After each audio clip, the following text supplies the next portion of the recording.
È successo che ormai in 5 anni è la seconda volta che ho buttato via 80.000 euro per ripristinare questo magazzino. Prima volta, stato calamità, non è arrivato niente. Questa volta, invece di fare le strade e i ponti dove cacchio non servono, invece di alzare questi ponti qua che l'acqua non passa sotto, non fanno niente. E ora io adesso chiudo l'attività. Ma dov'è l'attività? Qua. Ho il magazzino pieno. Posso venire a vedere? Vieni a vedere con me. Vieni da giù qua. In 20 anni è venuta fuori 5 volte questo cacchio di fiume. E l'attività lei ce l'ha qua sotto? Io ho il bar là, ma ha visto cosa c'è qua sotto?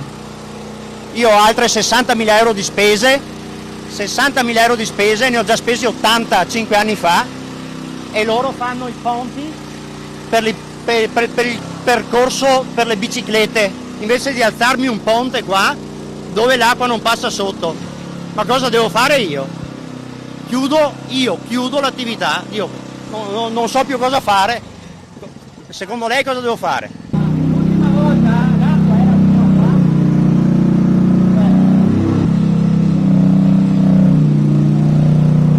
qua. Sindaco, com'è la situazione qua a Follina? La situazione qui a Follina è, come in tanti altri comuni, tragica. L'acqua esce da più punti, a Pedeguarda è caduta una frana e quindi ha ostruito il torrente e quindi problemi di allegamenti. Qui alla Bella abbiamo sempre lo stesso problema.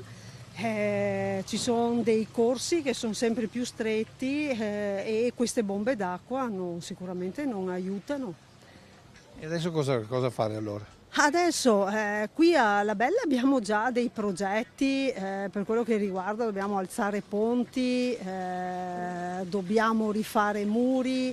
Tra l'altro qua giù è caduto anche un muro, quindi adesso dobbiamo liberare il torrente perché rischiamo, diciamo, che se viene un'altra bomba d'acqua vada fuori. Invece l'abitato proprio di Follina Follina? L'abitato di Follina ci sono sempre delle vie che sono un attimo più basse, anche una di queste è via Paradiso, quindi arriva l'acqua da Miane, lungo la provinciale arriva da Cison, sempre lungo la provinciale, la via è più bassa e i tombini non riescono a ricevere.